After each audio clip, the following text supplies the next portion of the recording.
أيحب أحدكم أن يأكل لحم أخيه ميتا فكرهتموه فاتقوا الله إن الله تواب رحيم.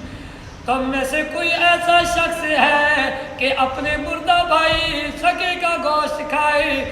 نہیں، ایسا بندہ نہیں پسند کرتا. تم میں سے قرآن مجید فرما رہا ہے تم میں سے کوئی ایسا شخص ہے پسند کرتا کہ اپنے سگے بھائی مردے کا گوشت کھائے؟ نہیں پسند کرتا. غیبت کرنے والا ایسا ہے کہ جیسے کہ اس نے سگے بھائی کا گوشت کھایا گا.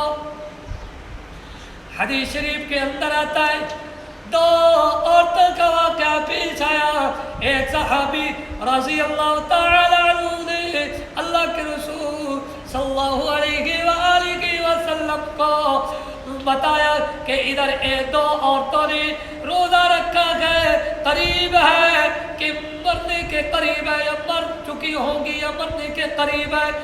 ایک مرتبہ کر بتایا، دوسری مرتبہ کر بتایا، تیسری مرتبہ اللہ کے رسول نے فرمایا کہ ان کو بلاؤ.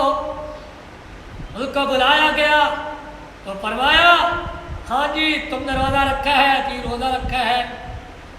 پھر اللہ کے رسول صلی اللہ علیہ وسلم نے ان کو بلا کر پھر پیالہ منگوایا اور کہا کہ کیا کرو. انہوں نے کہا کہ ایک نے بھی کہا کہ دوسری نے بھی کہا کہ گوشت اور لوتھڑا ساتھ نکلے اور پیپ ساتھ نکلی. فرمایا کہ تم نے کیا کیا ہے، کیا کھایا ہے؟ کہتی ہے ہم نے تو کچھ نہیں کھایا، گوشت کھایا بھی نہیں ہے. اللہ کے رسول صلی اللہ علیہ وسلم نے فرمایا تم نے غیبت کیا کسی شخص کی. حدیث شریف کے اندر آتا ہے الغیبت اشد من الزنا، غیبت زنا سے زیادہ بھاری گناہ ہے.